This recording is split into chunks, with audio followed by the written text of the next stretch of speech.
Hey everyone, so I got this security camera. It's a Wi-Fi security camera and I will install it. So these cameras come with this power adapter. You could probably do PoE, but I'm not sure, power over Ethernet. But it comes with this power adapter and that's the whole thing. We need to take this and just like shove it in there. And then it's going to be visible on the other side. So I'm gonna go up there and try to fish this in.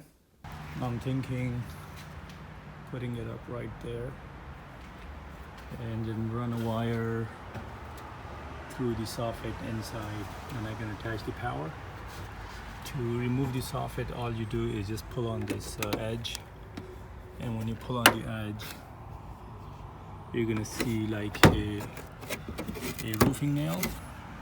And then what I did is just used a plier and pull the roofing nail from here, and that exposes it. So then what I can do is in here fish the wire through here and attach it. So I'll just show you that. Okay, so what I'm using is just a coat hanger right here, and just trying to use this as my fish tape.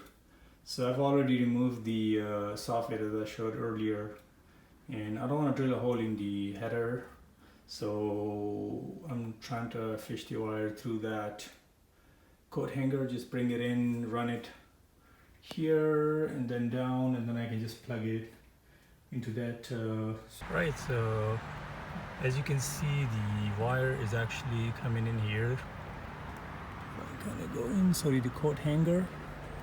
So that means I can attach my cable to this one and fish it.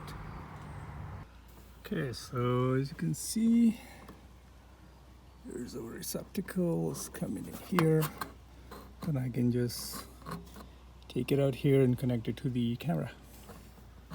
Okay, so the wire, I can see the wire on the other side. I'll show that. Here it is, and then the adapter is coming. I plugged it into this extension cord. Extension cords are cheap, so you can just use one and then it runs all the way.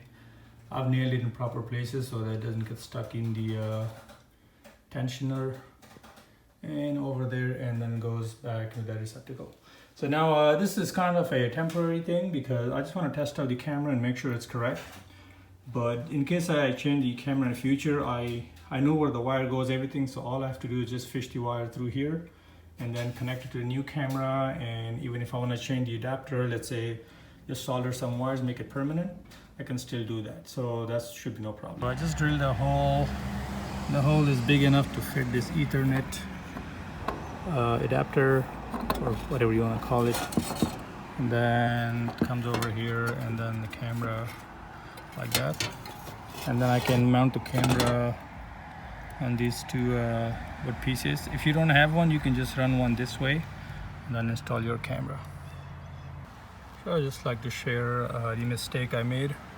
As you can see, I actually punctured the wire and I had to resolder it and fix it.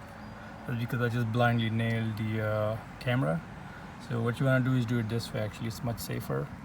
Just drill the holes and drive your screws, and after that you can just see where it's going and it'll be safe. So yeah, just make sure you don't make the same mistake. Okay, so the install is complete. Yeah, it's upside down, but what the heck.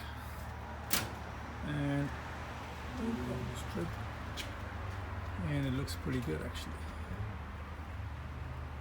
And the SD card, I just kind of, that's the reason why it's upside down, because the SD card slot is facing upward instead of downward. I don't know why they do it that way, but yeah, I'm happy with the install.